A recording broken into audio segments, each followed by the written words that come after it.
Princess of Wales lady Diana की मौत की हकीकत को इतने बरसों के बाद आखिरकार एक मशहूर वकील सामने ले आए। बैनुल-अक़वामी मीडिया की रिपोर्ट के मुताबिक लंदन से ताल्लुक रखने वाले 80 साला बैरिस्टर माइकल मैन्सफील्ड ने शहजादी डियाना और उनके बॉयफ्रेंड दोदी फाइद की मौत के हकाइक के बारे में बात की है। याद रहे कि माइकल मैन्सफील्ड एक कत्ल केस में दोदी फाइद के वालिद की नुमाइंदगी करते रहे हैं। माइकल ने बरतानवी मीडिया को बताया कि पिछले मुकदमात को अब दोबारा भी खोला जा सकता है, जिससे शायद कुछ नई मालूमात सामने आए तो शायद सालों कबल सुनाए गए फैसले पर तनकीद भी की जाए। उन्होंने कहा कि ये ख्याल है कि शहजादी डियाना की मौत महज एक हादसा है, ये दुरुस्त नहीं।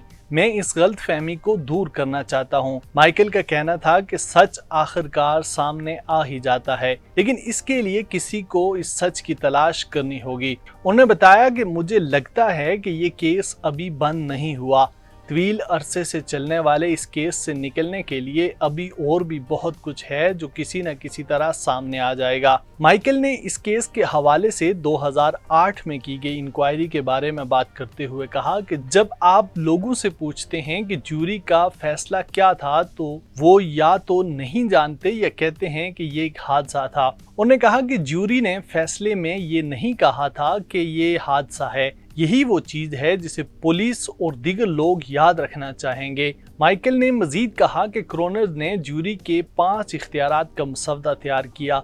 ये पहला कत्ल था जिसका ताल्लुक मशहूर फोटोग्राफर ग्रुप पापाराजी के और डियाना के कार के ड्राइवर की इंतहाई लापरवाही से ड्राइविंग था। उन्होंने बताया कि हमने अर्ज किया है कि ये बात शवाहिद की बुनियाद पर पैदा नहीं हुई, क्योंकि बरतानवी पुलिस ने तमाम पापाराजी फोटोग्राफर्स को मर्सिडीज के करीब आने और टनल में दाखिल होने से रोक दिया था। माइकल ने कहा कि इस बारे में सवालात अभी बाकी हैं कि आया ये सोची समझी साजिश के तहत किया गया या एक हादसा था, जिसके बारे में शहजादी ने खुद पेशगोई की थी, क्योंकि टनल में जहां डियाना की कार का हादसा हुआ था वहां और भी बहुत सी गाड़ियां मौजूद थीं। याद रहे कि शहजादी डियाना अपनी मौत से चंद हफ्ते पहले बरतानिया को छोड़कर अमेरिका मुंतकिल होने का मंसूबा बना रही थी।